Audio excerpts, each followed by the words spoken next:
اسلام کی آخری فوجوں میں سے ایک فوج ترک کب اور کیسے اسلام سے متعارف ہوئے؟ کیا وہ جبر کی وجہ سے مسلمان ہوئے جیسا کہ اکثر لوگ کہتے ہیں، یا کوئی اور وجہ تھی؟ ترکوں اور عربوں کے درمیان کیا ہوا تھا؟ ترک کیسے مسلمان ہوئے؟ ایک نظر ڈالتے ہیں۔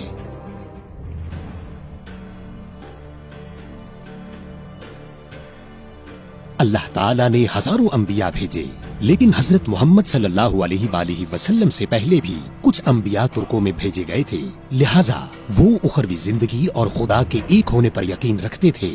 وہ واحد قوم تھی جو بت پرست نہیں تھی اور ایک سچے خدا پر یقین رکھتی تھی۔ ایک بازنطینی مورخ سیمو کاٹا نے ترکوں کے قبل از اسلام عقیدے کے بارے میں یوں کہا: ترک ایک خدا کے علاوہ کسی اور چیز کی عبادت نہیں کرتے ہیں۔ جس نے آسمان اور زمین کو پیدا کیا، وہ اس کے لیے گھوڑے، مویشی اور بھیڑیں قربان کرتے ہیں۔ چنانچہ اس کے کہنے کے مطابق ترکوں کا ایمان اسلامی عقیدے سے ملتا جلتا تھا۔ اس کے علاوہ ترکوں کی سمجھ، جو کہ آسمان ہمارا خیمہ، سورج ہمارا جھنڈا ہے، اسلامی فریضے کے مطابق پوری دنیا میں اسلام کو پھیلانے کی ایک اور مماثلت ہے۔ ترکوں میں اسلام پہلی بار کب آیا؟ ترکوں اور عربوں کے درمیان ابتدائی معرکے حضرت عمر رضی اللہ تعالی عنہ کے دور خلافت میں ہوئے۔ سن 642 میں مسلم فوج نے نہمند کی جنگ میں سلطنت فارس کو گرا دیا اور پھر آگے بڑھ کر قفقاز کے علاقے تک پہنچنے کے بعد خیگنت کی سرحدوں تک آ گئی۔ اس دوران ترکوں اور عربوں کے درمیان معمولی سرحدی تنازعات کی صورت میں ملاقاتیں ہوئیں۔ آپ صلی اللہ علیہ وآلہ وسلم نے فرمایا: ترکوں کو چھوڑ دو جب تک وہ تمہیں چھوڑ دیں۔ چونکہ عرب اس حدیث کو جانتے تھے، اس لیے انہوں نے ترکوں سے لڑنے سے گریز کیا۔ وہ ترکوں کو دین اسلام قبول کرنے سے روکنا نہیں چاہتے تھے۔ نتیجتاً رسول اللہ صلی اللہ علیہ وآلہ وسلم کی رحلت کے 10-15 سال بعد چند ترک باشندے اسلام سے متعارف ہونے لگے۔ جیسے ہی ترکوں نے بتدریج اسلام قبول کرنا شروع کیا، اموی خلافت کی قوم پرستانہ سوچ اور نو مسلموں کو دوسرے درجے کا شہری تصور کرنے کا نقطہ نظر اسلام کو پھیلانے میں ایک بڑی رکاوٹ بن گیا۔ اموی اس حد تک پہنچ گئے کہ ترکوں سے بھی لڑنے لگے۔ مزید یہ کہ جنگوں کے دوران امویوں کے غیر اسلامی اقدامات نے ترکوں کو اسلام سے اور بھی دور کر دیا، اور تب حال ہی میں مسلمان ہونے والے ترکوں نے امویوں کی وجہ سے اسلام چھوڑ دیا۔ امویوں کی نا انصافیوں کے سامنے ترکوں نے سوال کیا: کیا واقعی اسلام یہی ہے؟ ترک نہ صرف مسلمان نہیں ہوئے، بلکہ اموی خلافت کی غیر اسلامی روش کی بدولت مذہب کو مزید جاننے سے رک گئے۔ بدقسمتی سے اموی مسلمانوں سمیت سب کو ستاتے رہے۔ شاید اسی وجہ سے لوگ اکثر پوچھتے ہیں، کیا ترک زبردستی مسلمان ہوئے؟ اس دور میں ترکوں پر امویوں کے ظلم و ستم کی وجہ سے ایک غلط تاثر پیدا ہوا کہ انہیں اسلام قبول کرنے پر مجبور کیا گیا تھا۔ اگر ترکوں کو مذہب تبدیل کرنے پر مجبور کیا گیا تھا تو دوبارہ اقتدار حاصل کرنے کے بعد وہ اپنے پرانے عقیدے کی طرف کیوں نہیں لوٹے؟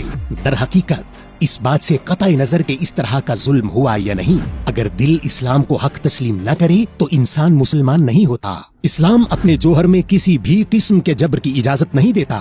ترک دل سے اور اپنی پسند سے ایک طویل عمل کے بعد مسلمان ہوئے۔ ویسے یہ عمل کیسے شروع ہوا؟ ترک دوبارہ اسلام کے قریب کیسے پہنچے؟ سن 750 میں ایک بڑی بغاوت اور خانہ جنگی کی بدولت اموی 2 حصوں میں بٹ گئے۔ نتیجتاً بنو امیہ کی جگہ خلافت عباسیہ قائم ہوئی اور بنو امیہ کی تمام غلط روشیں ختم ہو گئیں۔ عباسی خلافت کے قیام کے کچھ ہی عرصے بعد ایک جنگ شروع ہوئی جو عالمی تاریخ کا ایک اہم موڑ ہے، طلاس کی جنگ۔ مسلم دنیا میں ہنگامہ آرائی کا فائدہ اٹھاتے ہوئے چینیوں نے عباسیوں کے سرحدی شہر فرغانہ پر قبضہ کر لیا۔ ان کا بنیادی مقصد قبضہ ہی نہیں بلکہ وسطی ایشیا میں اپنے عقائد پھیلانا بھی تھا۔ اس وبا کو شروع کرنے والے چینیوں کو روکنے کے لیے عباسیوں نے دریائے طلاس کے ساحل پر میدان جنگ میں چینیوں کا سامنا کیا۔ ایک بہت اہم چیز تھی جس نے جنگ کا رخ بدل دیا۔ اس واقعہ سے پہلے عربوں نے چینی قوم سے کبھی ملاقات نہیں کی تھی۔ اس جنگ میں عرب نہ صرف چینیوں بلکہ ترکوں سے بھی لڑنے والے تھے۔ جی ہاں، کارلوک ترک، جو ترک تاریخ کے تاریک ترین دور میں رہتے تھے۔ غیر مستحکم آمدنی کی بدولت کرائے کے فوجیوں کے طور پر کام کرتے تھے۔ چونکہ چینی جنرل گاؤ کو یہ معلوم تھا، اس لیے اس نے کارلوک ترکوں کے رہنما سے معاہدہ کیا اور عربوں کا مقابلہ ان کو اتحادی بنا کر کیا۔ چنانچہ طلاس کی جنگ ایک ایسی جنگ تھی جس میں تینوں قوموں نے حصہ لیا۔ جنگ کے ابتدائی چند دن بہت وحشیانہ تھے اور چینی فوج غیر متوقع طور پر عربوں پر غالب آ رہی تھی۔ اعلیٰ ہتھیاروں اور جدید ٹیکنالوجی کے باعث چینی برتری پر تھے۔ 5 دن تک جاری رہنے والی جنگ کے آخری دن ایک ایسا واقعہ پیش آیا جس نے جنگ کا رخ ہی بدل دیا۔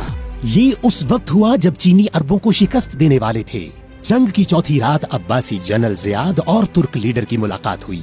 कारलूक तुर्कों का लीडर जानता था कि चीनी तुर्क नस्ल का सफाया करना चाहते हैं, लिहाजा वो नहीं चाहता था कि चीनी फतहमंद हों। मामला अब पैसे या रोजी कमाने का नहीं था, वो चीनियों को सबक सिखाना चाहता था, बरसों से सामना करने वाले जुल्म सितम की वजह से। लेकिन वो उमवियों के जुल्म भी फरामोश न कर सका। अब्बासी जनरल ज़ियाद ने वादा किया कि जो माजी में हुआ वो दोबारा नहीं होगा। वो चाहता था कि नई अब्बासी खिलाफत और तुर्क इत्तेहादी बने। तुर्क लीडर ने ज़ियाद के खुलूस पर यकीन किया और गांव के खिलाफ मिलकर लड़ने पर आमादा हुआ।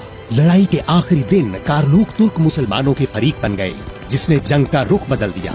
अरबों ने चीनी फौज के मरकज, जबकि तुर्क घुड़सवारों ने अचानक दाईं और बाईं जानिब हमला करना शुरू कर दिया। चीनी जनरल गाओ को समझ नहीं आ रहा था कि क्या हो रहा है और वो नहीं जानता था कि क्या करना है। अपनी फौज को शिकस्त से नहीं रोक सका। चीनी फौज भारी जानी नुकसान के साथ जंग हार गई और बहुत से कैदी पीछे छोड़ गई। 751 तल्लास की जंग आलमी तारीख का अहम मोड़ था। उसकी वजह ये है कि अगर जंग चीन की फतह के साथ खत्म हो जाती तो वस्ती एशिया पर चीनी मजहब का गलबा होता। दुनिया में कोई ऐसी ताकत नहीं थी जो चीन का सामना कर सके, लिहाजा उस जंग में अरबों की फतह ने वाकई अहम पेशरफ्त की।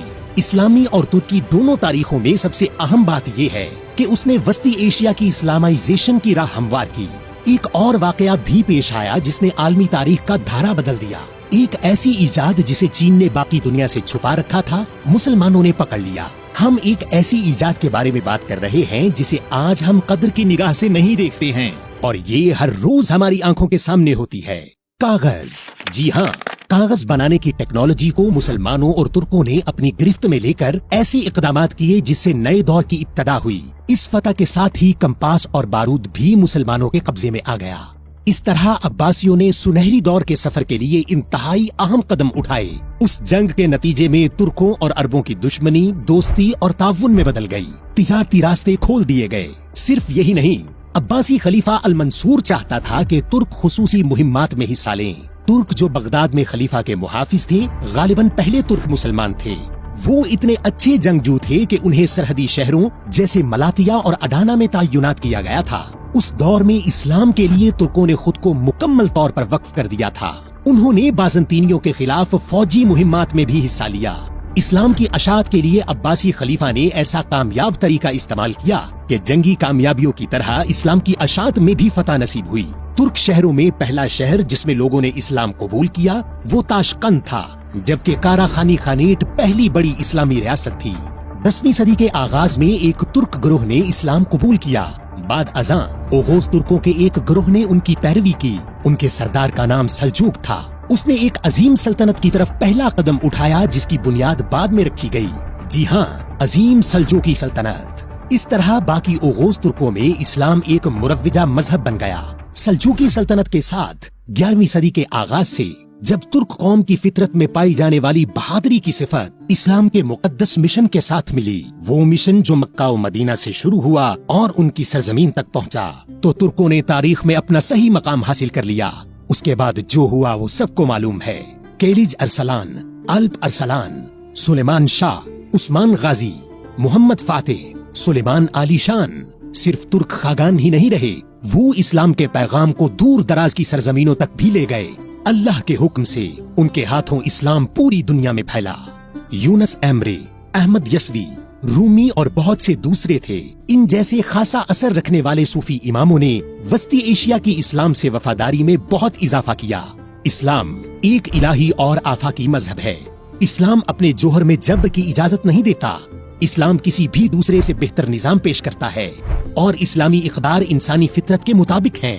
यही अवामिल हैं जिनकी वजह से तुर्क इस्लाम फैलाने में कामयाब हुए। तुर्कों ने मुस्लिम दुनिया और उसके मजहबी मकातिब की हमेशा खिदमत की है। उन्होंने इस्लामी मकसद के लिए अपनी जानो माल की कुर्बानी देने से दरेग नहीं किया। उन्होंने इस्लामी इक़दार पर कभी समझौता नहीं किया। रसूलुल्लाह सल्लल्लाहु अलैहि वसल्लम के तरीके पर चलकर और उन्हें अपना राहबर मानकर ही वो इंतहाई बुलंदियों पर पहुँच गए। बहसीयत मुसलमान हमारे लिए जरूरी है कि हम अपने असलाफ और उनकी जिद्दोजहद को मिसाल के तौर पर लें, जिसमें उन्होंने अपनी जाती ख्वाहिशात की बजाय एक अजीम मकसद के लिए जिंदगी गुजारी। अपने वक्त के बहुत से बहानों के पीछे पड़े बगैर ऐसी जिंदगी गुजारें जिससे अल्लाह राजी हो और जो आने वाली नस्लों के लिए मिसाल हो। اگر ہم ایسا نہیں کرتے تو ہم ایک ایسی نسل بن جائیں گے جس پر پچھلے لوگ مذمت کریں گے اور آنے والے شرمندہ ہوں گے۔ ایک ترک کے متعلق سوچتے ہوئے اگر ایک مسلم شناخت ذہن میں آتی ہے تو اس کا مطلب ہے